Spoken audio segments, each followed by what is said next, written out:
I have Dollop tour dates to announce for the year 2024 of our Lord J-Town. We have our 10th anniversary show coming up in Los Angeles on April 27th. Guests are Karen Kilgariff and James Adomian. And then we are going to Australia, starting on May 13th in Perth, May 16th in Sydney, May 18th in Brisbane, May 20th in Canberra, May 22nd in Melbourne, and May 24th in Adelaide. You can get your tickets at dolloppodcast.com. Whether you're a weekend cowboy or want to spend a cowboy weekend, there's plenty for you to do in Cheyenne. Take a crash course on cowboying in Cheyenne, the magic city of the plains. For just $125, your Visit Cheyenne Satellite Pass provides you with all you need to go from Yellow Belly to Yeehaw. Exclusive Western wear, roping lessons, and plenty of horse whispering are waiting for you at the city that's made legends. Plan your visit and get your Satellite Pass at Cheyenne.org. How about that? Yeah. How do you feel? Really weird. Because it's like a talk show. It is a little bit like a talk show. Like, I don't know what to do with my hands, and the camera's like... So you have a new project coming out. I don't know. And, well, just tell me about it. I mean, I don't think that there's anything specific to tell about anything. That's why I said I don't. But I can make up something if that feels like it fits the format a little bit better for you. The Dollop is brought to you by Rocket Money. Rocket Money is a personal finance app that finds and cancels your unwanted subscriptions, monitors your spending, helps you lower your bills so that you can grow your savings. With Rocket Money, I have full control over my subscriptions and a clear view of my expenses. I can see all my subscriptions in one place, and if I see something I don't want, Rocket Money can help me cancel it with just a few taps. And Rocket Money has done that. What I like to say, Dave, is with Rocket Money, you're going to have more pocket money. I think we can take a minute. Hold on, let's take a minute and enjoy what just happened. I don't think so. Because I think it's catchy and it's true. You use Rocket Money, you're going to have more pocket money because you'll buy these subscriptions. You'll go, I'll do a week free, and then after that, it's $7.99 a month. Well, guess what? You're a busy person. You live in a world. Yeah. You got to take trains and buses and maybe a train again after a bus. And then the next thing you know, it's 6 months later and you've been paying $7.99 for, a thing on This is jars. very specifically about you that we're talking about right now. Well, it's dystopia. I have also had several subscriptions that Rocket Money has canceled that I did not know I had. The worst ones being the ones that do a yearly fee instead of monthly, because it's easy to miss those. And then Rocket Money also lowered my internet bill and my Sirius radio bill. Would you say that with Rocket Money you have more pocket money?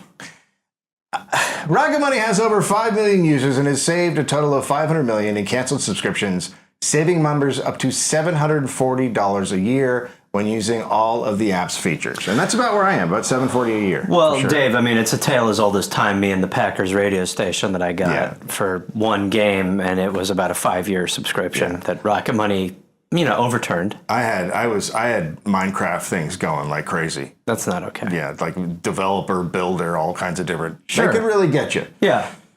So those are all gone. Look, stop wasting money on things you don't use. Cancel your unwanted subscriptions by going to rocketmoney.com/dollop. That's rocketmoney.com/dollop or rocketmoney.com/dollop. Nice. Gareth, we're in Australia right now because we're on tour. We're in Perth. Yes, we're in Perth. So we're in the far part. This show will be over by the time this episode goes up. But then we're going to be in Sydney. We're going to be in Brisbane. We're going to be in Adelaide, Canberra, and Melbourne. And also on top of that, we will be doing, besides just live Dollops, we'll be doing 2 live pastime shows in Sydney and Melbourne. Yep. So please go to dolloppodcast.com, grab some tickets, get a foam Jesus. Get a foam head. Foam Jesus finger, and bring it to the show. Yep. No, is it safe to say I like Perth a lot? I do like Perth. It's just... to fly from LA to Perth is hell? It's mind-bendingly awful. It's hell. It's hell. What's the name of the live stream company? Oh, Veeps. Veeps. Yeah, go to Veeps. If you want to, we did a live 10th anniversary show with James Adomian. It's still there. Go to Veeps. It's going to be there for 6 months. /the Dollop. Yeah, but why don't we let's lie to them a little bit. Let's lie. Just Let's make do it that for feel 2 like weeks. you got 2 hours. You got 2 hours. From listening to this, it's 2 hours. Yeah. And the show's 2.5 hours, so you're not even going to get all of it. Yeah. No matter how quick you act. Yeah.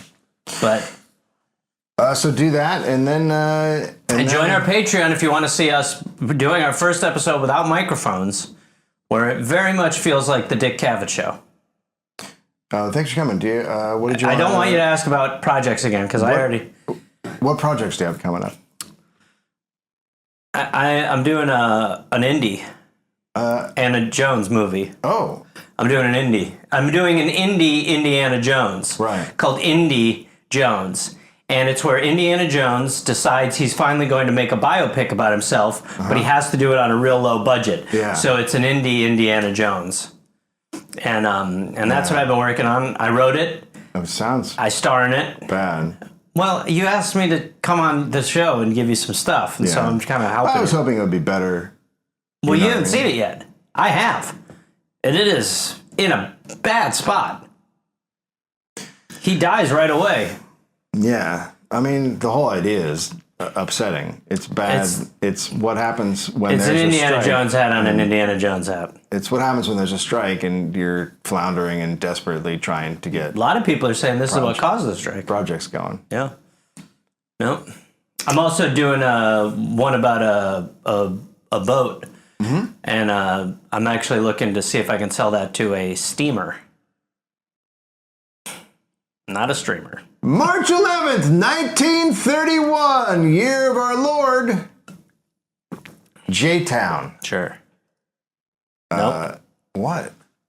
He's Yeah. coming out with sweatbands, headband combination. It'll stay on through your longboarding. It'll stay on through all your rad It's bike all tricks. stuff that exists. All rad bike tricks, but they're Jesus. They got J-Town on the side. Just They doesn't got, even it's make branding. any sense. It's about branding, and the It's other silly. kids see it, It's silly. and they think, "Wow, you're doing an ollie. You're doing an ollie, and you have a J-Town headband on." It's and they silly. go, "What's that all about?" And then you sit down and you say, "Let me tell you what it's It's about." dumb. And, It's about J-Town. I just, If there was no J-Town, there would be no ollies. it's like, where are we headed? Keith Rupert Murdoch was Oh born my God. in... Oh, Christ. You know this person? So we gotta come to Australia. Oh, I shit. wanted to do this, Live? but it's too long. So this Were you thinking you could do a live I two-parter? wasn't sure, but no, I didn't think I could do it. It's hard to market that, I guess. That's impossible. Jesus. Yeah, so we're just going to do this now. I should have brought some alcohol. He's American. We should order some booze up to the room for the second part. Yeah, I have a gin and tonics in my room. Look at you. I got Like a full bar. you're like a Murdoch. Keith Rupert Murdoch was born in Melbourne to Keith and Elizabeth Murdoch. Keith grew up poor, but very well connected. His father was a reverend. What year is this? This is 1931. So this is Rupert. This is, I kind of fucked up with this. So, yeah, Rupert is born, but we're going to talk about his dad for a minute. Oh, okay. His father was a reverend in his grandfather, so Great grandpa right. Murdoch. Was a reverend in the Presbyterian Church, and after school, Keith gets a job at the Age newspaper through family connections. Okay. So this is Rupert's dad we're talking about. Right. Keith. In 1908, he went to London, and he had a lot of letters of recommendation that he came with. Like, that's how we met. You Was that right? You presented letters of recommendation to me. How fucking great with that. Marin, please take care to your prestigious podcast. And that included one from his dad's friend, the Australian Prime Minister, Alfred Deakin. Well, okay. So that's pretty nice. helpful. That's a door opener. Yep. Yeah. It's a panty dropper, too. I've gotten laid. I've I've gotten laid off a prime minister letter. We could have gone without that. I've gotten laid because of a prime minister letter. In 1910, Keith returned and helped found the Australian Journalists Association, so a union. Is it wrong that I'm already furious? Wait till we get into it. The AGA increases his salary just a few months later from £4 a week to £6 a week. Okay. So the Union working. Mm-hmm. 1/3 higher salary. Yeah. In August 1915, British commanders make a terrible strategic error, and it leads to 29,000 British and Irish and 11,000 Australian and New Zealander soldiers dying on the beaches of Gallipoli. Fucking hey. This is, for those of us just finding out about this, this is That's in shocking news. Turkey, if you don't know. I know where it is. I mean, basically, I believe they were trying Near to the giblets. cut off Constantinople, Istanbul. They might be giants, blah, blah, blah. Yeah, the band. This is all about the band. The Australian government doesn't know, they don't know what happened because news is so hard to get out and there's censorship with the wars and all that. So Imagine. they knew something had happened. So they send Keith on an undercover mission to find out what happened. Okay. And he meets a British war correspondent who's embedded with the army. God, if only he died.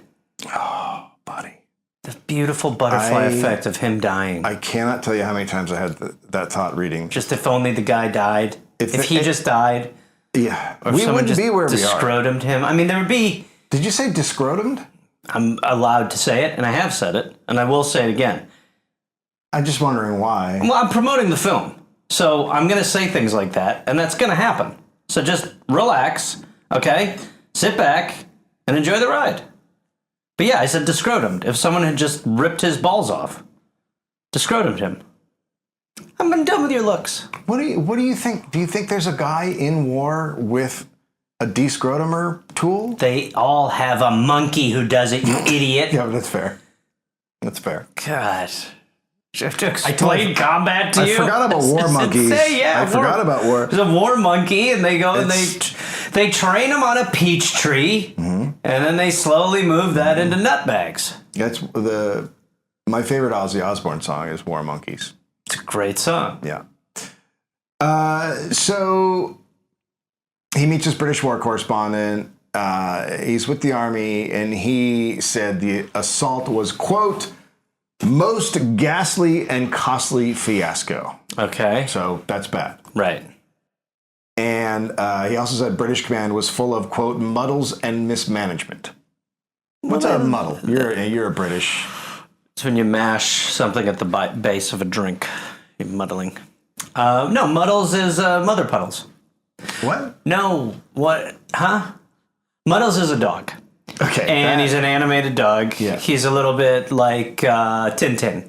Yeah, but it's the British one. Oh, Muddles, you've done it again. It's like that. It's like a comic strip. It sounds awful. It's like Asterix. So he can't write about this, the British journalist, because there's wartime censorship. You can't, everything has to go through the censors. So he's not going to be able to write about it. How badly everything was fucked up.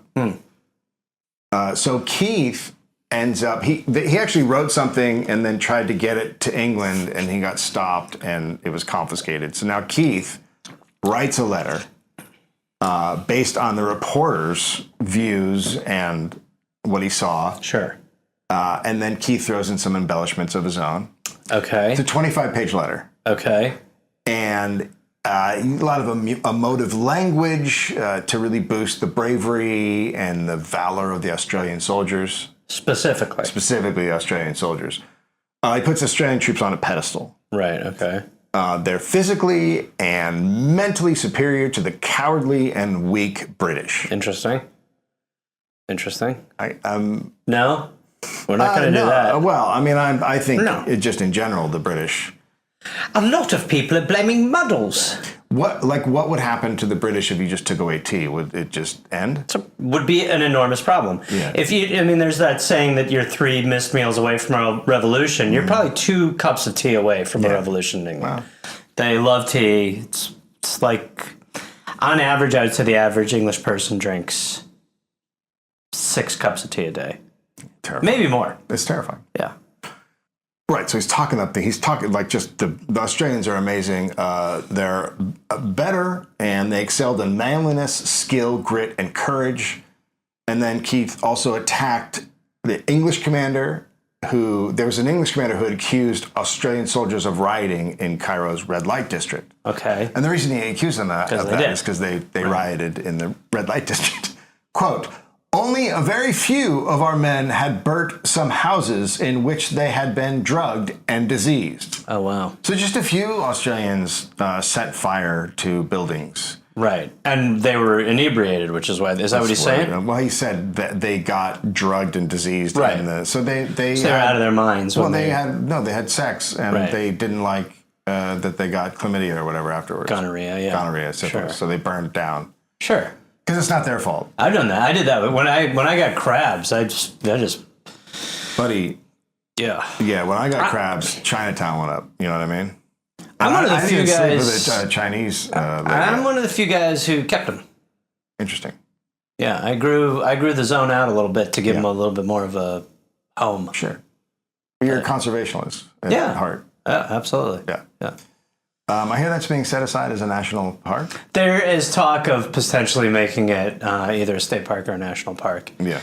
Yeah, but I mean, it's substantial. It's substantial at this point. Yeah, and remember Under the Sea? Mm-hmm. Yeah, we've got a bunch of little guys in there singing their songs. Yeah. Yeah.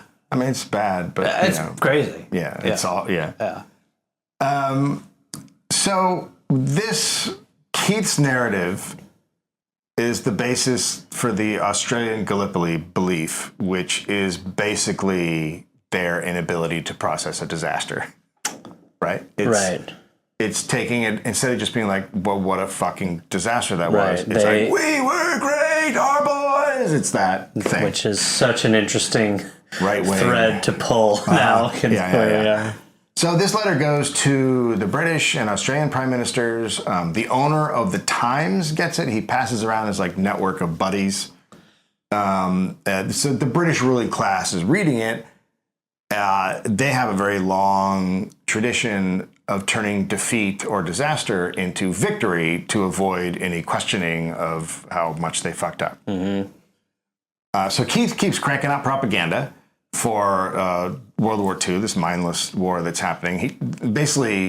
He and the people he's surrounded by want the fighting to just happen on the Western Front and abandon that nonsense over there. Mm-hmm. So he saw the war as a, quote, regenerative process for the Anglo-Saxon race. Oh, my God. It's a good way to... It's good. It's good. The idea that we note on World War II is that the whites are not... It's just fucking crazy. So, hey, at least everyone kind of had one goal. Yeah. He also pushed conscription. Okay. And he claimed the Germans were making, quote, margarine from corpses. Oh, my God. I don't know if they, like, labeled it or if they put the ingredients. I mean, you would think they wouldn't put the ingredients on there. Is that what I can't believe it's not butter is? Yeah. That is crazy. It was originally called I Can't Believe It's Not Germans. Right. But then they were like, well, there are no Germans. And then they were like, I can't believe it's not Australians. And they were like, that's better. That's quite a story. Yeah. So Keith comes back to Australia a hero. Ugh. In 1923, he became editor-in-chief of the Herald and Weekly Times. Okay. Now, he thought people wanted entertainment. If the Herald, quote, tried for too much seriousness and respectability, it would lose readers of the uneducated, unthinking class. It's so interesting. I think that watching political rallies now, I really am just like, wow, everyone's so fucking dumb. Yeah. But and we've I've, for a long time, like, been growing and coddling the... I mean, again, I thought Benjamin Franklin was a president. I'm not... He was. Elevating myself. We've been playing a joke on you. Jesus Christ, what? That's so good. Yeah. I got everybody. By the way, I knew it. Yeah. So obviously, well, they have him on he's on the 100. Yeah, he's on the 100. It's pretty obvious. Yeah. But it is so interesting that it's like, yeah, that plan worked so well to be like the uninformed. That's the key. But, it's also just thinking little of the Yeah. of the uneducated, like the people that didn't go to college, or they just immediately think, well, they're all stupid. But you could explain this shit to them if you wanted. Well, I mean, clearly before that, it had worked for a long time. Yeah. So we're talking human interest, emotion, and sentiment. That's what they're going for with the news. So he starts a sports paper, and he starts beauty contests, and he starts a contest for the best baby in the British Empire. Wow, best baby. See, before they get teeth. White, obviously. Well, obviously. Yeah. Good lord. Imagine. Yeah, imagine they picked a non-white. Entering a non-white baby into that contest. Shut it down! Shut it down! So through the late 1920s, he just keeps expanding. He's buying shares of papers. Sports paper's smart. Yeah. That feels like It's a smart legit one. Yeah. He buys shares in papers in Perth and Brisbane and Adelaide. And in 1928, Keith sees Elizabeth Green's photo in a debutante's announcement, and he arranges for a meeting. Mm-hmm. Because, you see a girl in a paper and you think, that should be mine. Well, I think... Set it up! I mean... What about meeting a woman around you in the It's hard in this time to be like crazy because it's still crazy. It is, well, especially if you're like, I'm a journalist. Yeah. I'm an editor-in-chief. Let's have a meeting, but you're really just trying to bang. Yeah. But I mean, if you go on Instagram, you see some of the stuff men write, and you're like, did I mention she's 18 and he's 43? Well, now that's news. Isn't that a bit of news? That's a bit of news. They were married that year. Later that year. Christ. Yeah. Baby Helen comes the next year. And then they immediately leave after she's born. They leave her with a nanny and they go on a world tour. That's what you do when you have a new baby. I could do that. Leave it. He bought another Melbourne paper, and comparisons are now being made to William Randolph Hearst. I was going to say, right. So he's a magnate. Monopoly concerns. Mm-hmm. I wonder why. I don't know. You think it's that he's monopolizing the papers? I don't know. I can't really tell. It's interesting. So Keith is impressed by this Tasmanian Labour MP, Joseph Aloysius Lyons. Wow. Lyons is very focused on a balanced budget, which is not what Labour's about at all. So Keith pushes him to more like conservative thinking on economics. And then Lyons leaves the Labour Party and he helps form the United Australia Party, Conservative Party. Mm-hmm. And then a year later, he's Prime Minister. Wow. So okay. Well, there you go. That's how you do it. Keith, quote, felt that he was a kingmaker. Yeah. Sure. Because he is. Yeah. So Rupert Murdoch is born in 1931. Ugh. And in 1933, Keith is knighted. Oh, fuck. Nice. So bad. During World War II, Keith was offered Director General of Information. And that is just basically in control of the outpour of information? He can dictate and censor whatever he wants. Dangerous. To all the news outlets. It seems dangerous. Yeah. Maybe? Other journalists are very upset by this. Wow. And in 1942, Keith becomes chairman and managing director of the Herald and Weekly Times. He's just rolling along. It's just the idea, if you grew up in this. Yeah. It's very... sexy. No. He spoke... wait. Oh, so Keith would talk to young Rupert about the business. And his mom was like, "No, I gotta play with my fire engines." Basically, his mom's like, what are you doing? He's too young. What do you... Gotta be careful what you tell your friends. You should be in charge of what your friends are finding out. Do you understand? Rupert went to Geelong Grammar, which was the top private school in the country. Sure. He read Dad's paper each day. Ugh, just a great kid. Just a great, fun kid. I want to get a time machine and travel back in time just to beat him up. No, go further back and kick his mother in the belly. Oh, sexy. Quote, marking it up in pen, anticipating what his father would think of it, Can you making imagine comments. the fucking nerve? If you became like the professor of information for a nation, Yeah. and then your kid is like, Dad, I've got a couple notes on your newspaper. You're like, mate, you've got no fucking clue what you're after. You get out of this fucking ass thing is what you'll do. Also making comments such as, there's an editorial on the front page. You can't do that. I mean, so he's right, basically. I guess so he's got right. the right note. I guess so. I can do whatever I want, boy. But it feels like you're misleading the public a bit. It's not what we do. I think it's off a bit. He Quite opinionated. a school friend said Rupert was a complete loner and disdainful of the hierarchy at the posh private school. Okay. For the wrong reasons, probably. Yeah, for the wrong reasons. So Rupert wanted to stay in Australia and take over the media business, but Daddy made him go to Oxford. Just the nerve. No, you have to go to Oxford. That's just the lives these people fucking live. I do. So while he's there, Rupert becomes pen pals with the Labour Prime Minister of Australia. As you do when you're an 18-year-old kid at college. You just become a pen pal with the leader of your country.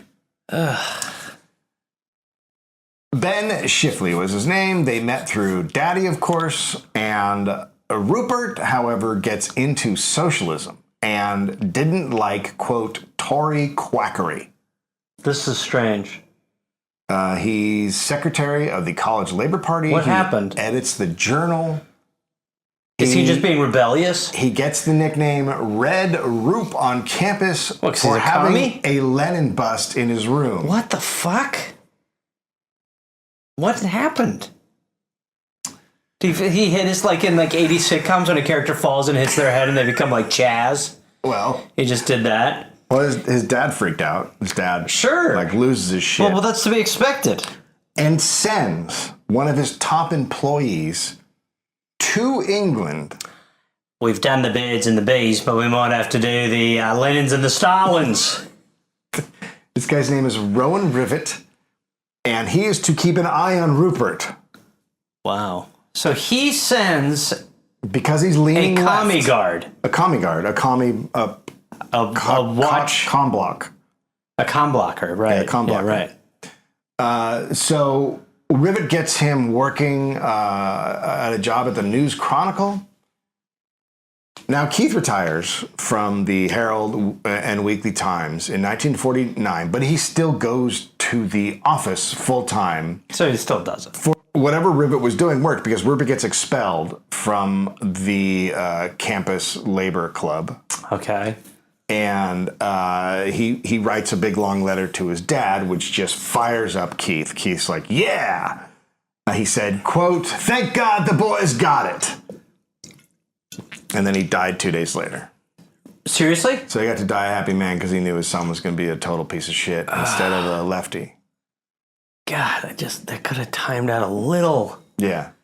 If he had died Just a thinking year his earlier. son was a Lenin boy. Yeah, right. Yeah. God damn it. Yeah. So Keith had a lot of debt, turns out. Interesting. He had no controlling interest in the Herald and the Weekly Times. Okay. So Elizabeth sold the Courier Mail shares to pay debtors off. And at the end of the day, Rupert only had the Adelaide News. And so he moves there when he's 23 to take it over. Poor bastard. So sad. Can you imagine only having the number one paper in Adelaide? Or it might even not be number one. Having to go to Adelaide. What a If nightmare. your father had an empire. So he's bummed. He's probably a little shocked. He makes Rivet the editor. Okay. And they get along very well. They're very close. And Rupert would write headlines, and he'd design and print. Rivet is very socially progressive. Who's Rivet? He's the guy that his dad sent. The Watchman. Yeah. Right. Adelaide was under, at this point, the 26-year rule of a very conservative prime minister, Thomas Playford, all gerrymandering shit, right? Wait, their own prime minister? Adelaide's prime minister. Oh, they have their is own prime minister? Yeah, every state has a PM. This country is I know, so PM on bizarre. top of the PM. It's like if every state had a president. It's a governor. Different. It's just the same thing, different name. No, Yeah. it's not. It's the same thing, different name. No, it isn't. Okay. So this guy's really, really right wing. He's gerrymandering the shit out of it. That's how he's staying in power. South Australia at that point was known as the hanging state because it was so punitive. Wow. So Rupert marries Patricia Brooker, Okay. and they have a daughter, Prudence. Ugh. Get fucked. Yeah, it's a bad one. The Adelaide News is liberal and progressive and very unpopular in the right-wing state. Sure. And in 1959, a 9-year-old girl is sexually assaulted and murdered. And then a traveling circus worker, who's an indigenous gentleman, is arrested and sentenced to death based on a very detailed confession he gives. Soon after, a priest tells Rivet that this guy barely speaks English and there's no way he could have made a detailed confession. So the paper looks into it. And they pursue the story, and they find a circus worker who provides an alibi. And the Adelaide News calls for the execution to be stayed. Wow. And this is the news story in 1960 Adelaide. And the PM ends up staying the execution, but he's furious that he had to. Okay. It's just the classic. I don't Yeah, I was fucking gonna care if say. he's innocent. Yeah, right. He's not white. Yeah. Rivet is arrested and tried for seditious libel. Kill him. So Rupert had written some of the headlines that got them in trouble. At this point, he's in Sydney. He's buying the Daily Mirror. And the relationship between Rupert and Rivet starts to break down. Sure. And Rupert told him to, quote, ease up on criticizing the Playford government and focus on revenue. Sure. Sure. I mean, yeah, right. Yeah. That's what matters. I mean, you essentially drove the #1 news story of the year and got an innocent guy off, but stop But that. come on. Your heart's in the wrong place. So his trial goes on for 2 weeks. Rivets. River would get threatening phone calls. He couldn't sleep at night. It was a total nightmare for him. Rupert never went to the trial. Okay. Didn't show up. Sure. Doesn't surprise me. How old is Rupert now? 20s? No, I don't know. Yeah, he's 20s. He's Okay. 20s. Yeah, early 20s. So he's found not guilty Okay. in the end, but Rupert now thought the campaign had just gone way too far. This guy's innocent campaign. How can you go too far into this guy's innocent campaign? Yeah. And why? Why would you be... Yeah. Because it's like...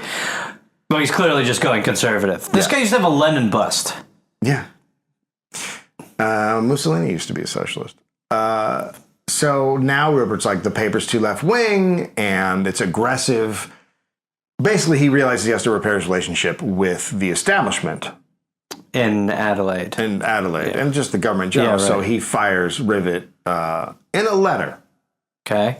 Nice. Super classy. Rivet called him a, quote, cowardly little bugger. Sure. Well, But the firing shocked everybody because Rivet's like a legitimately good news guy, but also like his right-hand man. sure. So Rupert expands his news empire. And in 1964, he created Australia's first national newspaper, The Australian. Such a dumb name. It was progressive and serious. It criticized the government on Vietnam. In 1967, socialist Gough Whitlam becomes leader of the Labour Party. Right. Is that the guy who got... Okay. And Rupert hired Gough's ex-chief of staff, John Menadue, at the Australian. So a lot of connections, right? He organized, this guy organized a bunch of meetings between Rupert and Whitlam.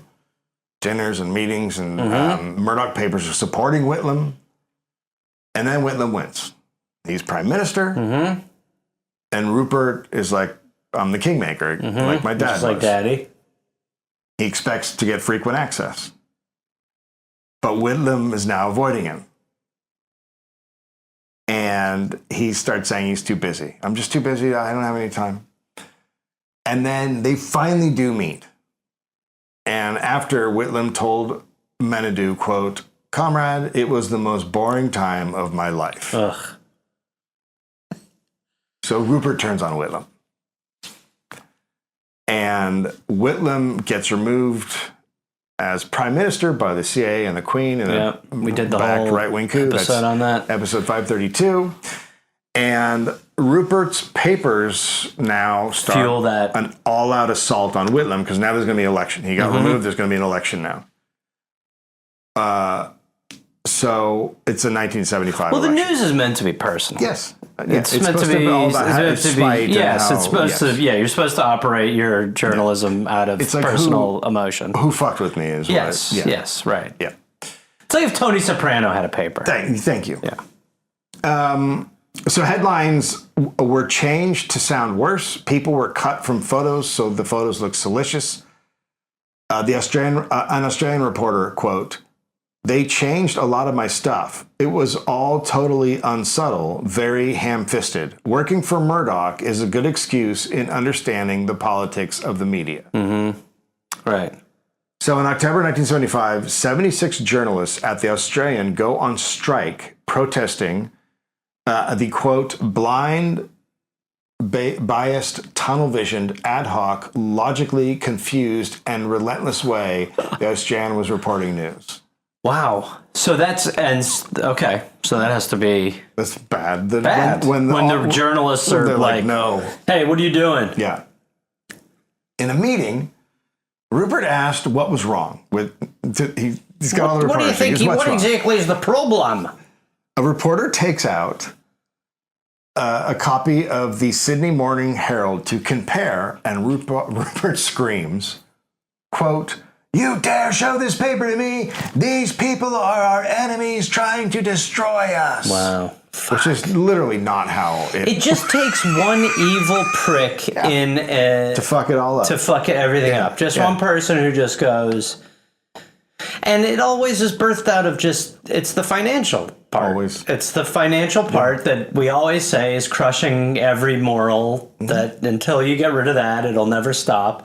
But it just takes the one guy to break the mold, and it is a man to break the mold, to just be like, it's a man. we need to make everything about me.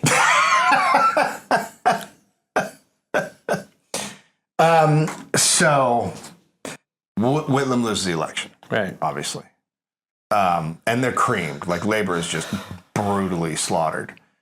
And he blamed Rupert. Right. Quote, "We had all the media against us, as we always do, but they were particularly virulent at that time. And in fact, the Murdoch papers had a strike on their hands over the degree to which the owner was intervening." Right.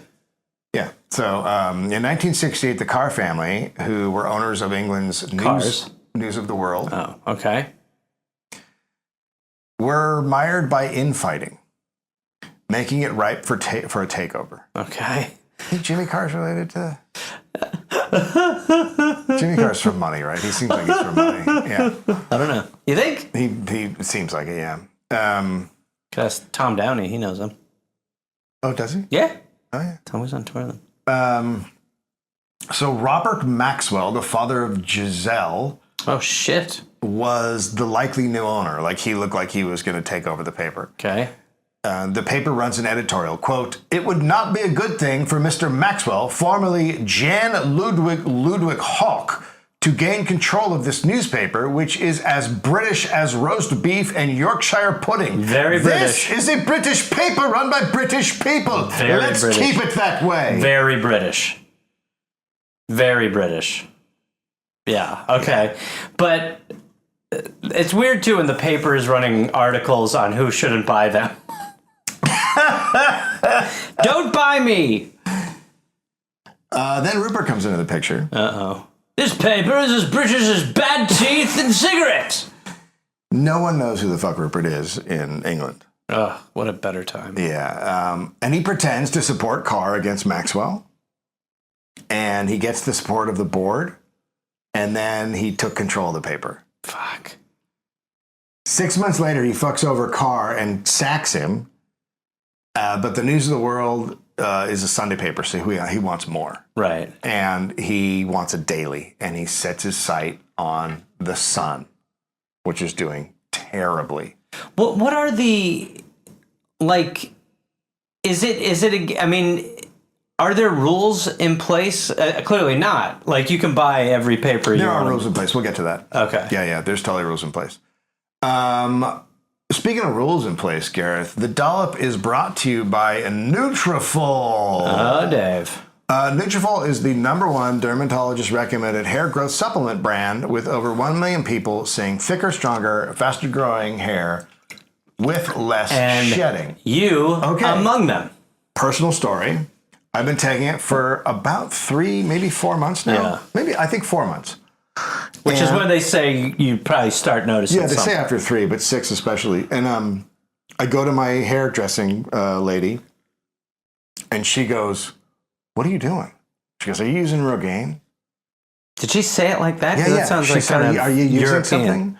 Rogaine? She goes, "Are you using Rogaine?" Isn't that how you say it? Rogaine. I don't know what you're doing. Keep going. And I go, "No." She goes, "It just seems like better, like thicker."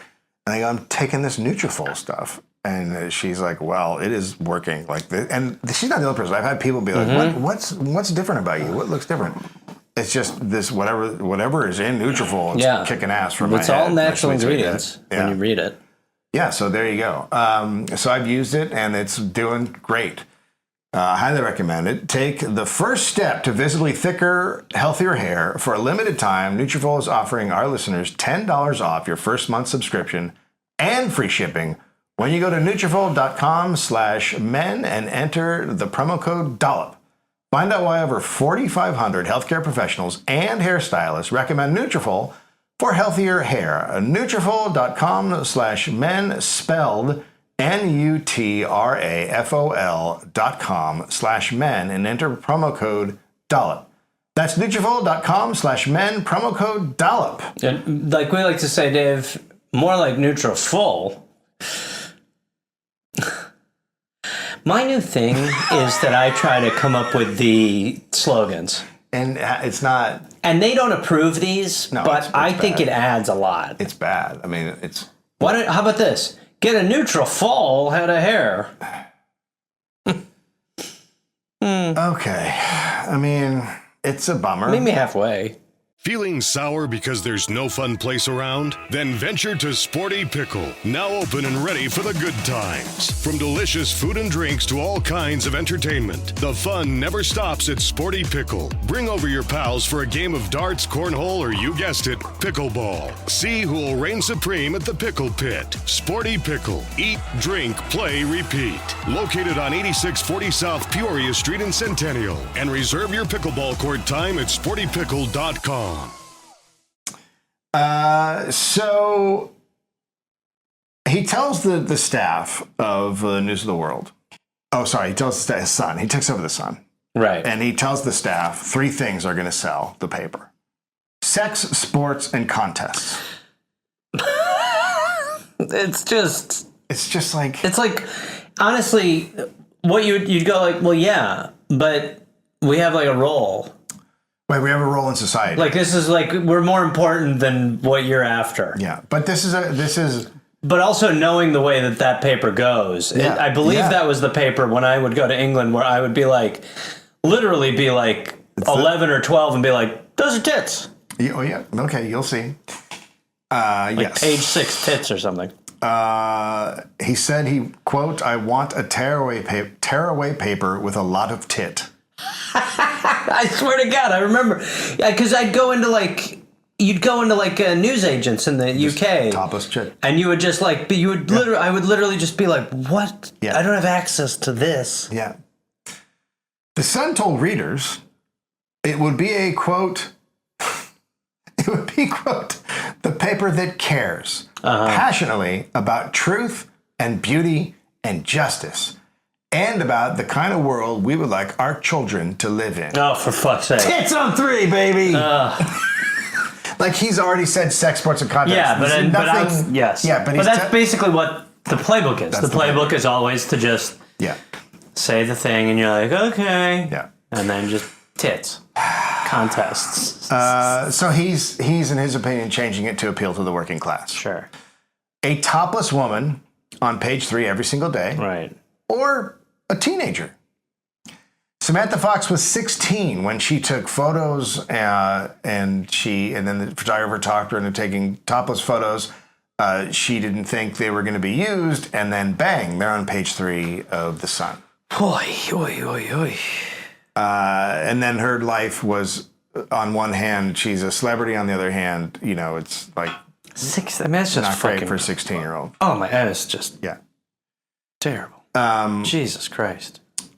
But men considered it fun and liberating, right? Because you got that's the thing. It's like you can't let the males police themselves. Like there needs to be like integrity enforced when it comes to that sort of stuff. Because if you just put tits on page 3, men aren't. You're gonna find very few men who are like, stop this. They can't. We're unable to do that sort of. Like we need someone to be like, we don't put tits in our paper. It's just not what we do. Yeah. Like you don't like put like vaginas on the cereal boxes. Mm-hmm. It's not the thing. That's actually an idea. It's not a bad call. No, it's not. Have you tried vaginos? No, but I will. That's great. Yeah, so they see themselves as like the enfant terrible of Fleet Street, like they're the bad boys, right? By 1975, Rupert triples readership. Because there's tits on page 3. There's tits. From 1 million to 3.5. Darling, why'd you start buying this paper instead of the other? Oh, no, love. Do they not do page 3? It's never inside. I don't know, but anyway, I enjoy it. Yeah. There's a contest. Is there other stuff? There's a contest for you. Go on. I'm going to go to the wank shed. I never get to 4. I'm going to go to the wank shank. Yeah, so readership goes from 1 million to 3.5. Sure. It's now the biggest selling daily paper. And yet, Rupert... But it's not genius. No, it's not genius. He's just putting tits and having contests. It's not remotely genius. It's just someone having the low standards to do it. It's recognizing how dumb the species is. Yes, the people want boobs. Yes. And contests. Yes. So, Rupert still, quote, I despise all journalists. Well, that's not great. When told the reporter at News of the World had died, Rupert said, quote, well, it wasn't from overwork. It's a good guy, at least. Journalists, famously lazy journalists. Yeah, good guy.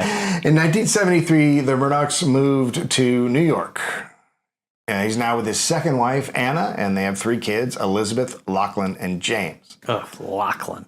He buys 2 San Antonio papers and starts a weekly trash paper, the National Star. They should just, the second that he moves to New York, the government should just be like, this man is not allowed. We're barring this man from buying any journalistic endeavor in this country. Yeah. Of course, he starts in Texas. He starts his national paper, the National Star, which is going to compete with the National Enquirer. He buys the New York Post for $30 million. Fuck. Time magazine puts him on the cover with his face on King Kong. The idea of celebrating it. Yeah, but business people love that. What a I know it titan is. He is. What a great man. Well, yeah. It's also their world. Yeah. Like, they're periodical, so they're sort of just like, our world's spicy. We might have tits on page 9. New York Magazine is having financial problems. The editor and publisher, Clay Filker, goes to his friend Rupert, asks for help. Instead, Rupert takes it over. Nice. And Felker and his 40 staff leave in protest, but Rupert doesn't care. Right, yeah. He makes the Post a right-wing tabloid shit show that we know today.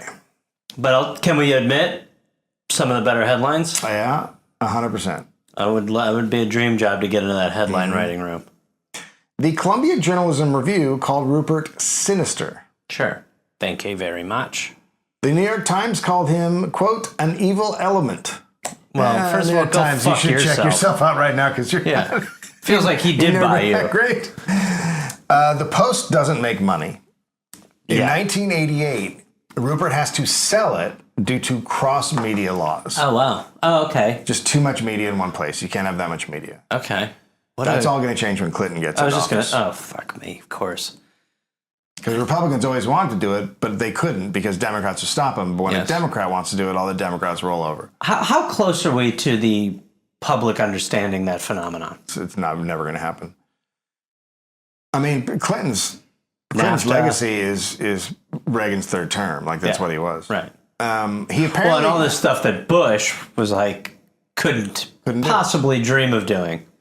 Clinton got it done. Old Bubba came in, he's like, hey, I don't understand. Yeah. I'm just a little guy. I like Egg McMuffins and pulling my wiener out.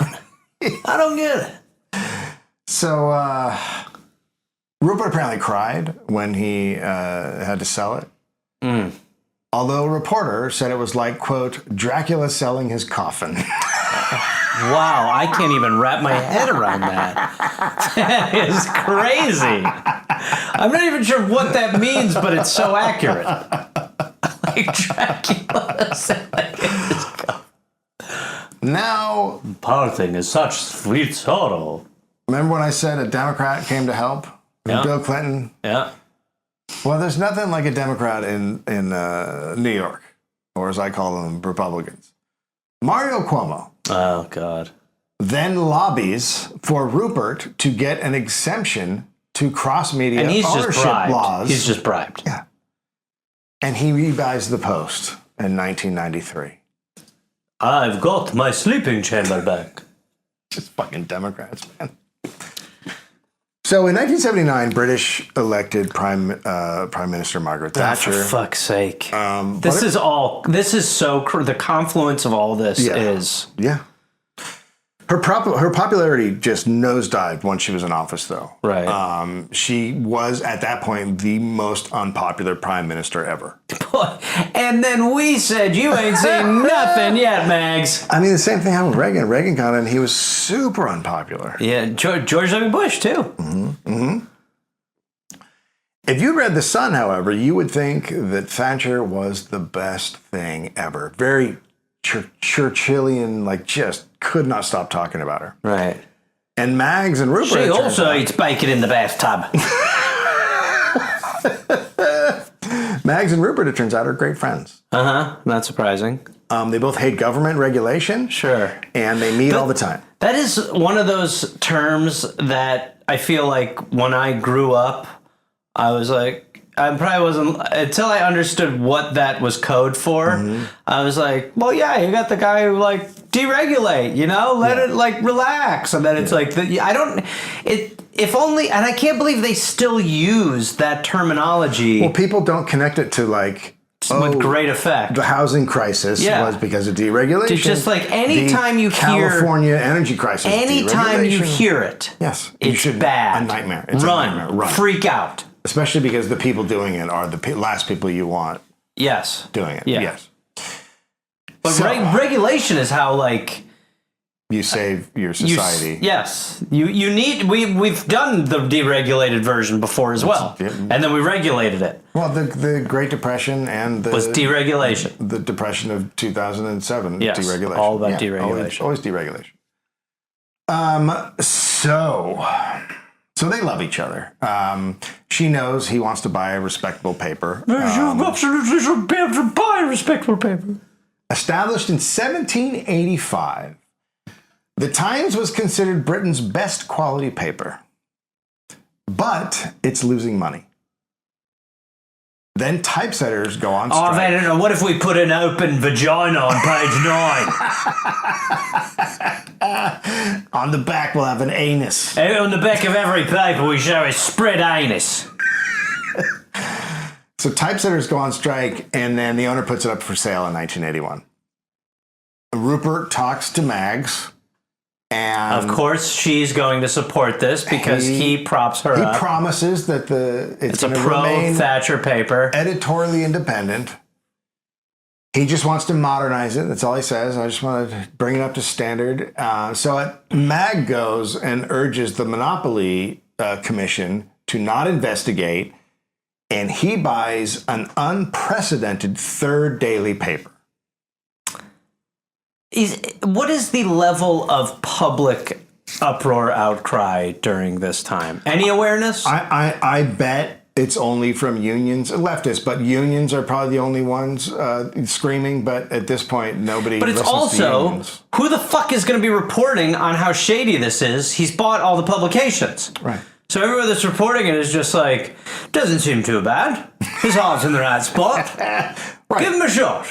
Yeah, all the rich people are saying it's great because they know they're going to have their back covered. Yeah. And it definitely takes you a while to live, at least for me, it took me a while to live in the society of, the level of whatever you want to call it, like, for lack of a better term, propaganda that this country uses to be like,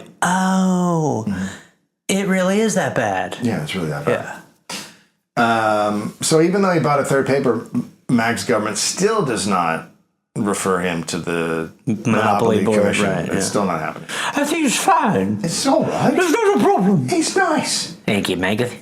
In handwritten thank you notes, Rupert called Mags, "My dear Prime Minister." His papers supported her Falkland Islands War. A reporter, quote, "It was as if we were another part of the government." Imagine. When an Argentinian submarine was sunk, The Sun planned the headline, "Gotcha!" And the sub was just a cock on the, pictures. An hour later, they learned 320 people had died on the submarine, but Oopsie! Rupert told the editor to still keep the headline. Wow, what the Don't fuck? change it. It's a good one. What the fuck? Well, you have to dehumanize your enemy. But I think, wouldn't it be better? Can't you do it a little more incrementally? Nope. I mean, that is like guns out. That has got it out. The Sun helps the war become the highlight of Mag's reign. He calls her Churchillian, her leadership, they say it's what Britain Churchillian sounds needs. like a werewolf of Winston Churchill. I think it sounds like if you're much like a chinchilla. Yes, right. Well, sometimes if I smoke a cigar and drink gin in the bath, I say I'm Churchillin. What do you want me to do with that? Want you to enjoy it? Because it's great. What are you doing in there? I'm Churchillin. That's why I've just got bacon over my eyes and I'm pouring martinis into myself. There's no water in this bathtub. I shall fill it slowly. So Mag said she had, quote, "made Great Britain great again." Oh, Christ. So by the way, I've been, for some reason, reading a lot of... I've been reading a lot of right-wing things. Yeah, you become a bit problematic. Should we tell people you're MAGA? Do you want to? Yeah. Yeah, Dave's gone MAGA. Right, full mags. And there's repeating things like this. There's all the repeating language, repeating it from like the 50s on up. Every country was an authoritarian. Whatever. Great again. All these different things. Yeah. Repeat. Well, MAGA was Reagan and Nixon too, wasn't it? It was definitely Reagan.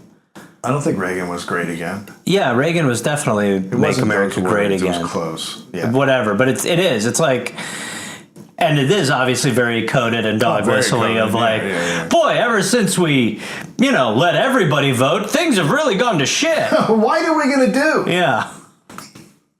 Defeating Argentina. By the way, that's the only time the Brits have beaten Argentina. Yeah. Oh, the hand of God's it. Yeah. Pretty. Anyway. A little revenge. She's done with Argentina, and now she's like, it is time to defeat the enemy within. Unions. Fucking A. So Reagan-y. Yeah, Megan says, well, I think Reagan copied her more than she copied him. But anyway, whatever. Mag said unions wanted to, quote, destroy the free society. There are people in this country who are great destroyers. Many of these people are in the unions. So you've got deregulation, which is a terrible term if you hear it. And then the second you hear people saying that unions are the problem, also very easy to go, that is problematic language and rhetoric. The unions are people. You're just saying the workers. You're saying the workers. Yes. And whenever a politician is telling you that the workers are the problem, that's because the politician is bought by the companies. Yeah. The British soured on unions after this huge trash strike, and then Mags outlawed sympathy strikes. Then she targeted the coal miners, which was the UK's strongest union, and she closed mines. She's so close-minded. Over 11,000 strikers were arrested. None of the mines ever reopened. So it's crazy because that is so similar to, like, obviously what's going on, but the way that they say protesting is okay, and yet, well, yeah, but you can't, not like that. You can't, and you can't, like, if you can't have a sympathy protest, you're not allowed to do that. Right. That's crazy. What are you doing? Go back to work, fuck. In 1985, Rupert renounced his Australian citizenship and became a U.S. citizen. The Fleet Street Press and printing were the second most powerful union in England. Labor costs upset Rupert. Quote, "We were paying 560 people in the press room every night. You could never find 60 of them at work at any one time. They were quite openly only working every second night, and the nights they were working, there were only half nights, that sort of thing. They were insisting on 8 people for one position." I guarantee you that, well, first of all, like, okay, whatever, maybe they weren't working their asses off, but I guarantee you that he walked in a couple times, saw something that was maybe not the normal, and then just fucking lost his mind. Well, it's like he wants them all there, but, like, you know, if you're talking about journalists, they're not at the fucking office. Job, yes. There's tons of things in a newsroom. There's sometimes where you work 24 hours, and then there's sometimes when you're not working. But then the other thing is like, they want 8 people for one position. Here's my response. Okay. Yeah, you have the money. You have enough fucking money. You have enough fucking money. Rupert bought a warehouse space down at Wapping in London's East End. That's where Cardi B lives. He told his workers he was creating a new paper, the London Post, which was an experiment with computers. Mm-hmm. No one needed to worry, he said, but he was actually hiring a shadow workforce, many from Australia and the US, and all his papers were going to be moved to Wapping. On January 24th, 1986, he did a moonlight flit. He transferred everything to Wapping overnight. The unions vote to go on strike. Within minutes, News Corp hands out dismissal letters to every person as they left. Fuck. The new site is known as Fortress Wapping. It is surrounded by razor wire. Oh my God. Police and armed guards. Why? That's such an escalation. Why do you need razor wire? For what? Because what? They're going to storm the facility? The right-wingers are crazy, dude. That is such an escalation. They're crazy. Like a fortress. So 5,500 print workers were fired. And some journalists, they camp outside trying to stop papers from being distributed. Thatcher calls it socialism in action and condemned all the strikers. She gave Rupert all the cops he needed. And that's before the strike was called. Before the strike was called, they were putting up police barriers. Because they knew, obviously, that they're going to have this retaliation. Yeah, he's got a shadow workforce. He knows what he's doing. Yeah. Hordes of riot cops protected Fortress Wapping for 13 months. Holy fuck. Costing the government millions of dollars. The cops acted like Rupert's private army. One local teen was run over by a lorry and killed. Strikers were injured and arrested. And in February 1987, the unions admitted defeat. None of the strikers were rehired by News Corp. That's the worst.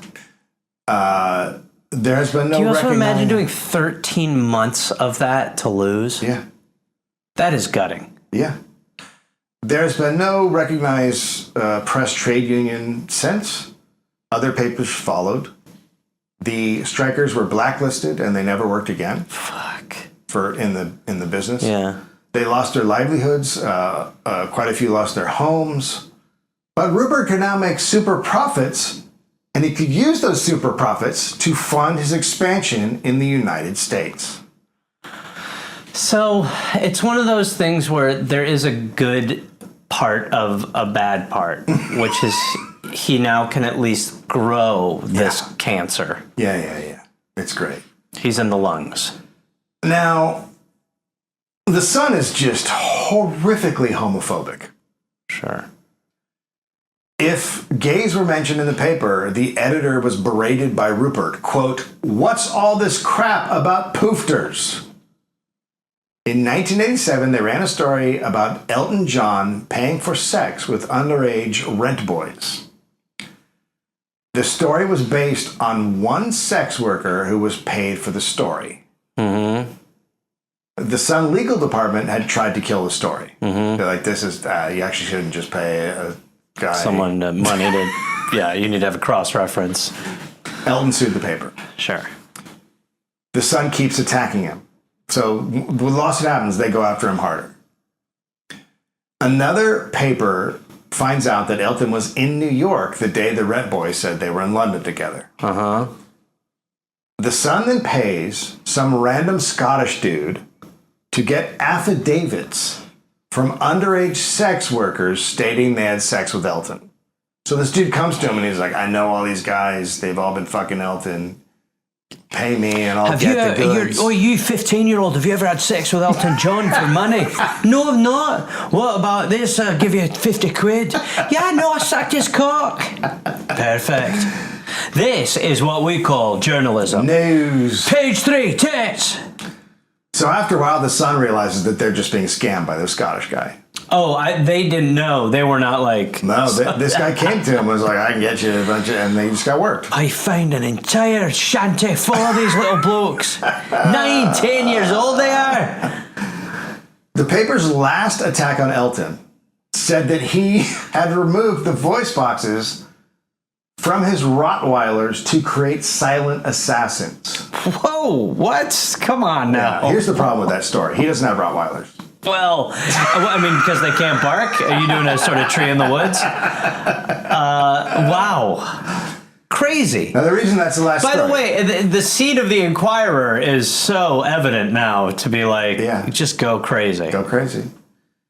So that's the last story because right after the Sun has to print a front page apology for all their attacks on Elton and pay him £1 million, which is the highest settlement ever for inaccuracy of claims and harassment. Wow. But again, they probably made way more than that on the stories. It's the same thing we deal with now. You have to way higher. You can't make your fines so low where it's their profits. Yeah, you have a fine built into your profit margin as part of your budget. Yeah, you have to deeply wound the business. Yes, you have to. Yes. Shockingly, the Sun is not great on AIDS. Headline, quote, straight sex cannot give you AIDS.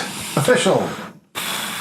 The story said straights getting HIV was homosexual propaganda. Right. Well, you know, all those homosexual papers. Yeah. A lot of gay papers. Yeah. Propaganda. There's a whole gay propaganda thing. Well, I mean, think of all those gay papers that were, perpetuating all that bullshit back then.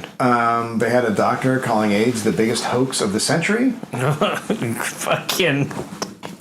They just redid all these stories for COVID. I know, yeah. An article pushed exterminating all gay people to stop AIDS. Oh. That's a lot. The Sunday Times wrote of an academic who claimed HIV didn't lead to AIDS. Boy, they really are covering a swath of bad opinions. Every HIV conspiracy theory they hit. Actually, monkeys came from AIDS. Not a lot of people are reporting that. If they get called on it, Murdoch papers would just claim they were challenging the orthodox establishment. Right? Yeah. Yep. In 1989, during a Liverpool-Nottingham FA Cup soccer game at Hillsborough Stadium in Sheffield, there was a crush of spectators. 96 people died and 700 were injured Now, police actions... Did they call this AIDS? Most likely from AIDS. The cops before, during, and after the decisions they made led to deaths. Yeah. Particularly before. They made really fucking bad decisions. Right. The Sun headline, "The Truth," and an article stating Liverpool fans were responsible and had picked the pockets of the dead, pissed on cops, and viciously attacked rescue workers. None of that happened. And it was the cops' fault. Grieving families and injured people spent decades seeking justice, and the paper was massively boycotted. The Sun eventually apologized in 2004.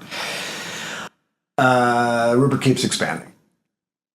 News Corp bought the Chicago Sun-Times, a 50% stake in 20th Century Fox. Oh, fuck. Of course. Metro Media TV stations, Harper and Row and William Collins, plus magazines like TV Guide 17 and TV Guide? The Daily Racing Form. What the fuck? Well, I mean, I guess that's just for profit, but I mean, what are you even doing like Fonzie? Is he too hip? It's just profit. Yeah. That's all it is.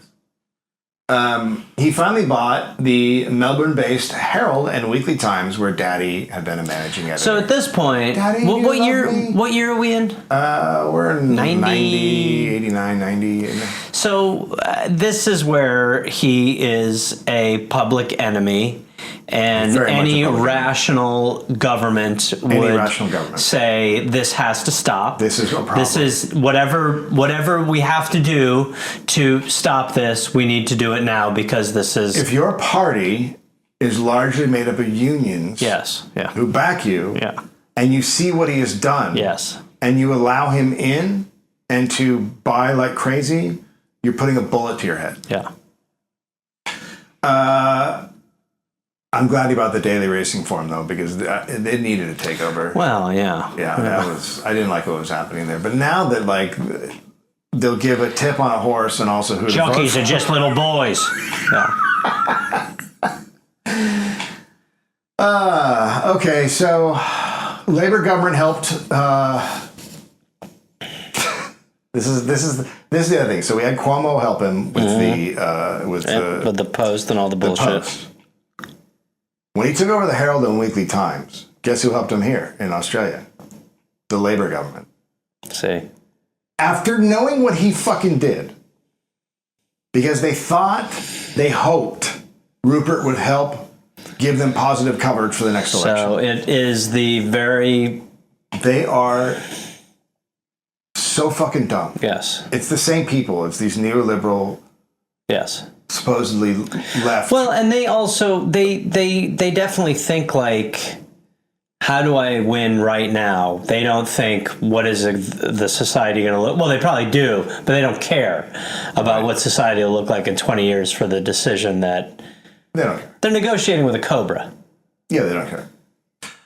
In 1990, Rupert created the satellite TV company Sky in Europe with the aim to take over British satellite TV.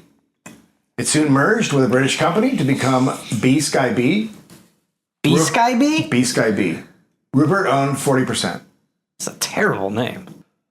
But the business is loaded with debt. So a few creditors came for their money at the same time. And the company is close to collapse. And then a woman who works at Citibank comes to the rescue and convinces the creditors to wait. It's the same thing she'd done for a young real estate developer named Donald Trump. There's so many evil fucks that help these guys get to where they are. There's so many evil fucks. They need to be along the enabled. way. Yeah. In 1994, British writer Dennis Potter announced he was dying of cancer and that he had named his tumor Rupert. Oh. Potter, quote, "No man is more responsible for polluting the press and, in turn, polluting political life." Rupert's second favorite son, James, drops out of Harvard to start a hip-hop label, Raucous Records, which does well. It's got all these people you know. It's fine. upsetting. Yeah. So News Corp bought the label for an undisclosed amount in 1998. Now, what is the legality of that? That's fine? No legality. It's totally fine to do. Fine, okay. Yeah. And James came out into the warm embrace of the family business, Murdoch, in 1996. Quote, "For better or worse, News Corp is a reflection of my thinking, my character, and my values." And that is when he launched Fox News. Oh, fuck me. The fact that we are just warming up. That's the end of part one.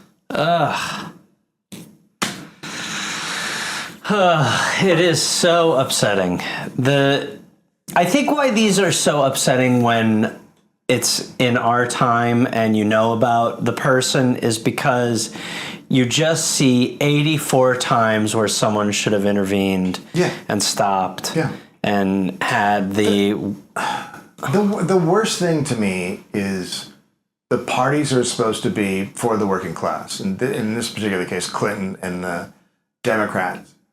Watching a man annihilate the second most powerful union and then go, this will be good if we allow this guy to just roll. Exactly. So think about like Fox News is about to launch. Yeah. And think about if you're in power, think about Clinton. So you have Clinton to thank for the ability for Fox News to, and that version exists. The total takeover of the right wing of all news, the Sinclair took all over the TV. That's all because Clinton got rid of the regulations that were very tight on who could own what. Media conglomeration. So thanks, Charlotte George, doing the research. Ozzy. Main sources: Patty Manning, the successor, the high stakes life of Lachlan Murdoch. Patty Manning, Rupert, the Last Mogul. That's a podcast by Schwartz Media. And then Rodney Tiffin, Rupert Murdoch, a reassessment. Tom Roberts, before Rupert, Keith Murdoch and the Birth of a Dynasty. The Guardian, workersliberty.org, the conversation.com, fair.org, and then the other stuff is next. Just crazy. Just so upsetting. Everybody loses. Not everybody. Oh, what's up, Gear Force? That's right. You are the Gear Force, and you love it. I love it, too. Hey, it's Gareth from the Dollop. Listen, I got some stand-up dates. Go to GarethReynolds.com for tickets and information. I'll be in Chattanooga, Tennessee, June 18th. Nashville, June 19th. Huntsville, Alabama, June 20th. Atlanta, Georgia, June 21st, 22nd. Then I'll be in Pottstown, Pennsylvania, June 26th. East Providence, Rhode Island, June 27th. Boston, June 28th. 2 shows. Springfield, Massachusetts, June 29th. Rochester, New York, June 30th, and then July 5th through the 6th, I'll be in Canada, in Toronto. Go to GarethReynolds.com for tickets and information. You know we got that Gear Force merch. Come join us. GarethReynolds.com, best shows on earth. That's what everybody says, not me. Gear Force, love you. In Colorado, Chevron is focused on safely providing the affordable, reliable, ever-cleaner energy our state needs. As the largest oil and natural gas producer in Colorado, with more than 1,000 employees who live and work here, our goal is to be a partner and neighbor of choice. This goes beyond continuously improving our operations. We invest millions of dollars and volunteer thousands of hours in support of community organizations that help our state thrive. Chevron, the human energy company.